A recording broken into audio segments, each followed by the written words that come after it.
Hello दोस्तों, स्वागत है आप सभी को आपके अपने यूट्यूब चैनल हिंदी सॉल्यूशन में। तो आज हम बतलाने वाले हैं बहुत ही इम्पोर्टेंट टॉपिक के बारे में। पता है क्या बतलाने वाले हैं? बहुत सारे बच्चों का कमेंट आ रहे थे, जिसमें से काजल कश्यप का कमेंट आया था कि सर एक और वीडियो बना दीजिए जिसमें पूर्ण पाठ्यक्रम का विधा हो और उनके लेखक का नाम हो। तो हम लोगों का पुस्तक दिगंत भाग 2, जिसके गद्य खंड में 13 चैप्टर्स दिए गए हैं। तो इसमें से 4 या 5 नंबर का प्रति वर्ष एग्जाम में क्वेश्चंस पूछे जाते हैं। तो बहुत सारे बच्चों को प्रॉब्लम होती है कि आपका जो Bihar board class 12 Hindi subject का 100 मार्क्स हो चुका है, वो आपको पता ही होगा। इसमें जो चैप्टर्स हैं उनमें कौन सा पाठ एकांकी, कौन सा पाठ निबंध और कौन सा पाठ कहानी है। ये बच्चों को याद रखने में बड़ा ही दिक्कत होता है। वो कंफ्यूज हो जाते हैं और इससे बहुत सारे क्वेश्चंस पूछे जाते हैं। लगातार बिहार बोर्ड एग्ज़ाम में पिछले बार से कई सारे रिकॉर्ड है जिसमें वो क्वेश्चंस पूछे जाते हैं। तो आप इसी वक्त से आपका मैं डर दूर कर दिया हूँ। कोई टेंशन नहीं लेने को। बहुत ही ज़बरदस्त एक मज़ेदार ट्रिक है। बस उस ट्रिक को अगर आप याद रखते हैं तो आपको कभी भी इस चीज़ को याद करने में दिक्कत नहीं होगा। तो इस वीडियो को फटाफट से लाइक कर दीजिए। तो हम शुरू करते हैं इस क्लास को। शेयर कर दीजिएगा, प्लीज़ लाइक कर दीजिएगा। और एक छोटा सा रिक्वेस्ट आपसे कि अगर आप इस चैनल पर नए हैं तो प्लीज़ हमारे चैनल को सब्सक्राइब करके बगल में बेल आइकन को क्लिक करके नोटिफिकेशन को ऑल कर दीजिएगा, ताकि हमारा आने वाला नया वीडियो आप लोगों के पास पहुंच सके।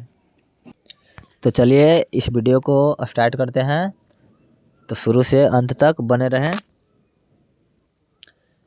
चलिए हम आगे बढ़ते हैं। गद्य खंड के लेखक का नाम को कैसे याद रख सकते हैं? तो बहुत ही आसान तरीक़ों से हम लोग इसे याद रखेंगे। चलिए पहला है कि बातचीत यानी कि लेखक कौन है? बालकृष्ण भट्ट। तो हम लोग इसे याद कैसे रखेंगे कि बातचीत करेंगे तो किससे करेंगे? तो बाल यानी कि बालकृष्ण, कृष्ण जैसे बालक से करेंगे। ठीक, अगर हम लोग बातचीत करते समय कौन कहते हैं? भट्ट। ठीक, तो इसे हम लोग याद रखेंगे कि बातचीत किससे करेंगे? तो बाल कृष्ण यानी कि कृष्ण जैसे बालक से करेंगे। बालक से यानी कि छोटा बच्चा से। ठीक है, तो ये याद रखेंगे। हम लोग बातचीत के लेखक कौन है? तो बालकृष्ण भट्ट जी। दूसरा है उसने कहा था। तो उसने क्या कहा था? कि चंद्रधर शर्मा गुलेरी। उसने कहा था कि यानी कि गुलेरी का मतलब यहाँ पे आप लोग ध्यान में रखिएगा। गुलेरी का मतलब यहाँ पे गुल्लड़ नाम से समझिएगा। ठीक, उसने क्या कहा था? उसने कहा था तो क्या? तो गुल्लड़ तोड़ने के लिए कहा था दोस्तों। तो यहाँ पे हम लोग याद रखेंगे इसको।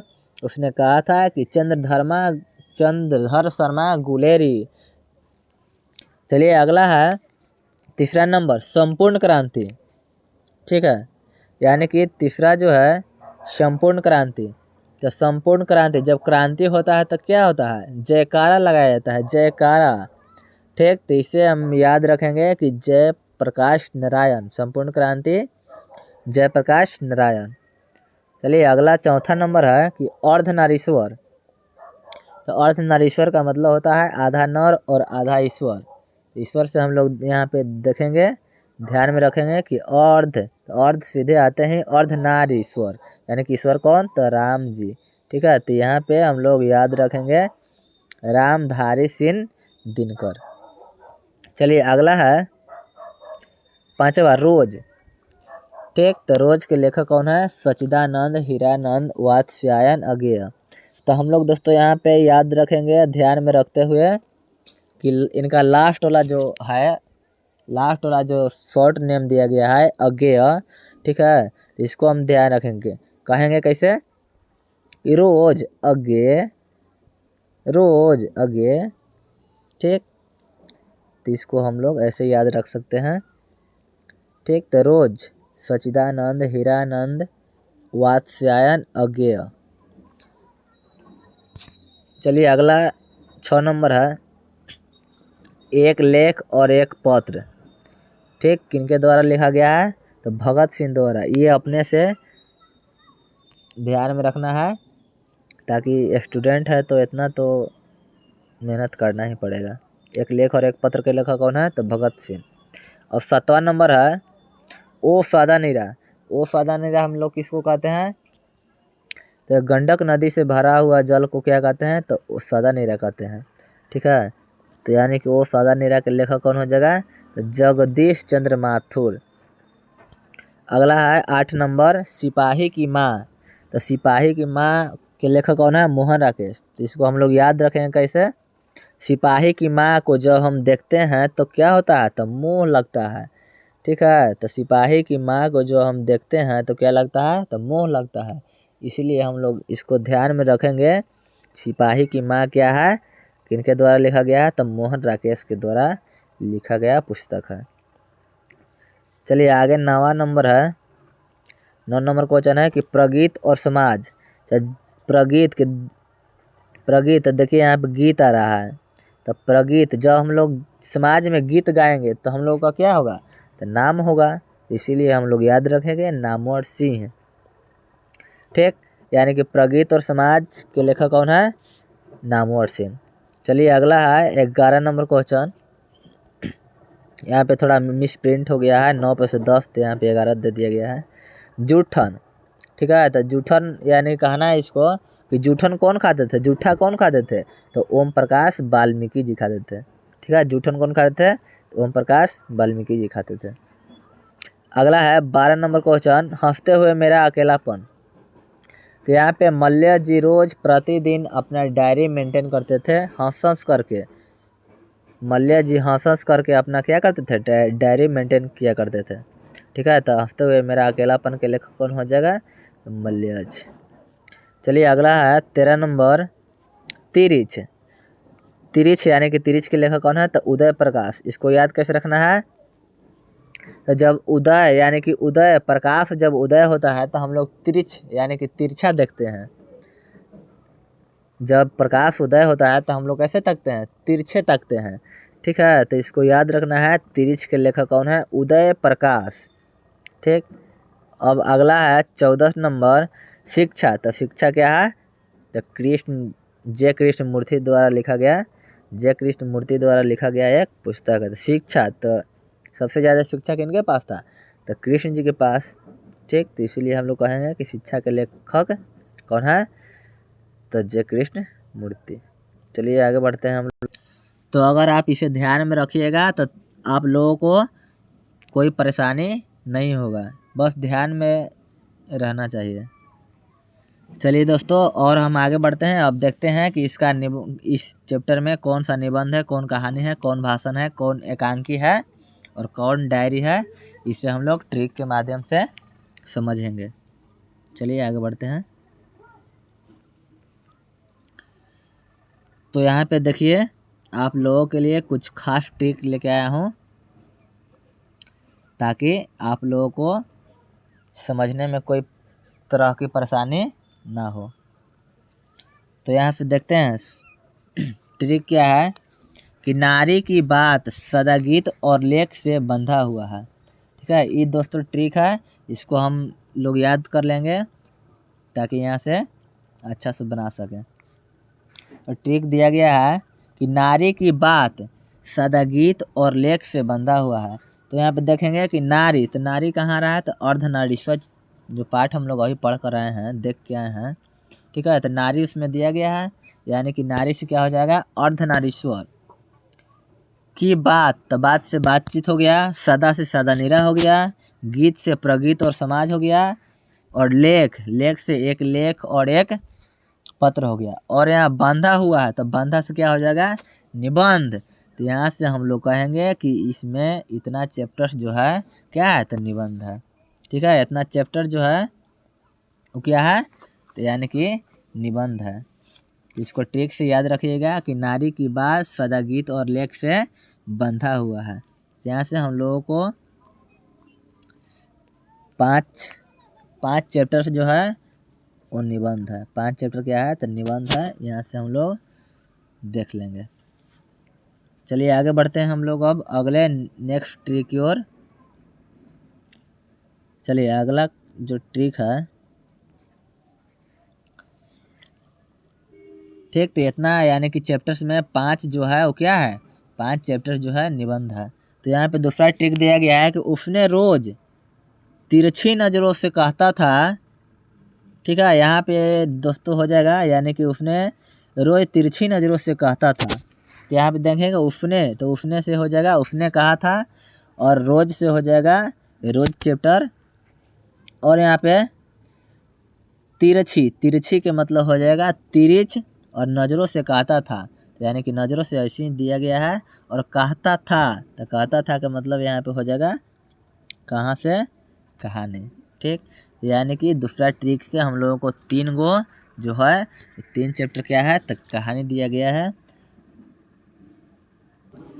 तो हम लोग इसको देखेंगे। ठीक है कि उसने रोज तिरछी नज़रों से कहता था कि नारी की बात सदालेख और सदागीत और लेख से बंधा है।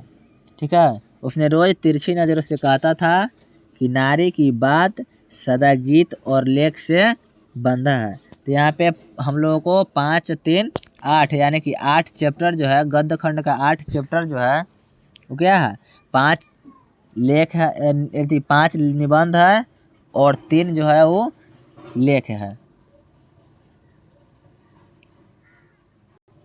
लेख नहीं कहानी है। तो 5, 3, 8 हम लोगों का क्लियर हो जाता है। चलिए यानी कि इस ट्रिक को आप लोग स्क्रीनशॉट ले लीजिएगा और इसे याद कर लीजिएगा। चलिए आगे हम लोग चलते हैं इसको, अब जो बच गया उसको हम लोग ध्यान देते हैं। चलिए यहाँ पे देखते हैं।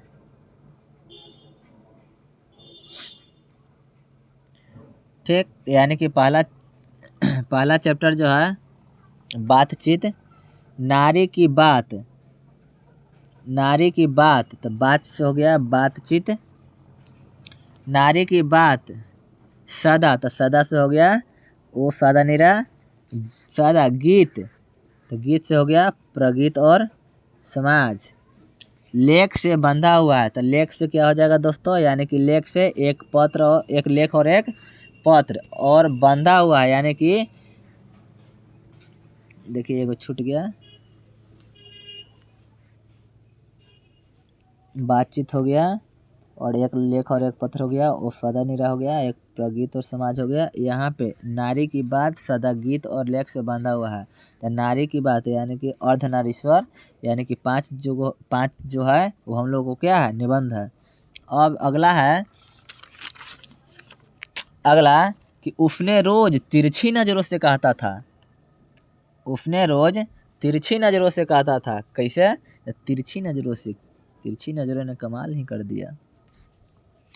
ठीक, तो यानी कि उसने, तो उसने से हो जाएगा उसने कहा था, और रोज, तो रोज से हो जाएगा रोज चैप्टर्स, और यहाँ पे उसने रोज तिरछी नज़रों से कहता था, तो तिरछी से हो जाएगा दोस्तों तिरछ, और कहाँ से यानी कि कहता था, तो कहता था कहानी हो जाएगा। ये 3 चैप्टर जो है क्या हो जाएगा, कहानी हो जाएगा। ठीक, तो 5 3 हम लोगों का कंप्लीट होता है।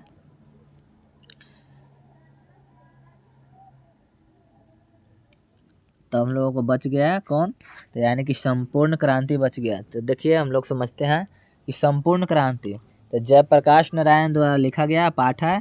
तो संपूर्ण क्रांति जो है, संपूर्ण क्रांति यानी कि जयप्रकाश नारायण जो थे भरी सभा में एक भाषण दिए थे। ठीक, यानी कि संपूर्ण क्रांति यानी कि जयप्रकाश नारायण जो है भरी सभा में एक बहुत ही ज़बरदस्त भाषण दिए थे। ठीक, तो यहाँ से हम लोग कहेंगे कि यानी कि यहाँ से हम लोग कहेंगे कि संपूर्ण क्रांति जो है ये क्या है, यानी कि भाषण है, ऐतिहासिक इसको भाषण कहते हैं। ठीक, ऐतिहासिक भाषण हो जाएगा यानी कि संपूर्ण क्रांति। और अगला बच गया सिपाही की माँ, तो सिपाही के माँ हो जाएगा दोस्तों, सिपाही के माँ यानी कि एक प्रकार के क्या है, सिपाही के माँ में एक से एक रोल किए जाते हैं। ठीक, तो रोल किए जाते हैं, तो हम लोग रोल जहाँ पे रोल किया जाता है उसको हम क्या कहते हैं, नाटक कहते हैं। ठीक, और नाटक को ही यानी कि 30 से 45 मिनट से अगर कहीं पे अगर नाटक हो रहा है और 30 से 45 मिनट के समय से अगर अधिक जा रहा है तो वो नाटक हो जाएगा, ठीक। और उससे कम समय में जो ले रहा है कम समय, तो उसी को नाटक के बदले हम लोग क्या कहते हैं, एकांकी कहते हैं, ठीक। तो यहाँ पे सिपाही की माँ हो जाएगा दोस्तों, वो क्या हो जाएगा, यानी कि एकांकी हो जाएगा। तो यहाँ पे 8 नंबर हम लोगों का कंप्लीट होता है चैप्टर। और अगला है जूठन, ठीक है। तो जूठन यानी कि 11 नंबर चैप्टर है। जूठन क्या हो जाएगा, तो जूठन यानी कि ओम प्रकाश वाल्मीकि जी अपने पर बीते हुए कथाओं को लिखे हैं। तो अपने पर जो बीता हुआ कथा को लिखा जाता है उसे आत्मकथा कहते हैं, ठीक। तो यानी कि जूठन ओम प्रकाश वाल्मीकि द्वारा लिखा गया हो क्या है, तो आत्मकथा है। कैसा कथा है, तो दलित आत्मकथा इसे कह सकते हैं, ठीक। तो जूठन क्या हो जाएगा, दलित आत्मकथा। चलिए अब बच गया नंबर 12 जो है हंसते हुए मेरा अकेलापन, ठीक है। मल्लिया जी रोज प्रतिदिन डायरी मेंटेन करते थे, ठीक है। हंसते हुए मेरा अकेलापन यानी कि मल्लिया जी हंसते हुए प्रतिदिन क्या करते थे, तो डायरी मेंटेन करते थे। तो हंसते हुए मेरा अकेलापन हो जाएगा दोस्तों, वो क्या हो जाएगा, तो मल्लिया जी यानी कि ये क्या हो जाएगा, तो डायरी हो जाएगा दोस्तों, ठीक। हंसते हुए मेरा अकेलापन क्या हो जाएगा, तो डायरी। इसको कहना है कि मल्लिया जी प्रतिदिन डायरी मेंटेन करते थे। तो हंसते हुए मेरा अकेलापन डायरी हो जाएगा। कौन विधा है, तो डायरी से लिया गया, ठीक। और अगला बच गया 14 नंबर जो है शिक्षा। तो शिक्षा हम लोग देखेंगे यानी कि शिक्षा इसे डायरेक्ट कह सकते हैं, शिक्षा यानी कि शिक्षा शास्त्र, ठीक है। तो शिक्षा को हम ऐसे ही डायरेक्टली कह सकते हैं, यानी कि शिक्षा शास्त्र कह सकते हैं, ठीक। यानी कि शिक्षा जो है वो शिक्षा शास्त्र विधा से लिया गया है। तो चलिए इसको हम लोग एक बार और क्लियर कर लेते हैं। चलिए देखिए इधर नीचे ट्रिक दिया गया है जो कि आप लोग स्क्रीनशॉट कर लीजिएगा यहाँ पे। तो चलिए अगर कहीं पे इस वीडियो में अगर गलती हो गया होगा तो हमको कमेंट करके बतला दीजिएगा। और इस वीडियो से आप कुछ सीखें तो कृपया इस वीडियो को लाइक कर दीजिएगा, सब्सक्राइब कर दीजिएगा और नोटिफिकेशन को ऑल कर दीजिएगा ताकि नया आने वाला वीडियो आप लोगों तक पहुंच जाए।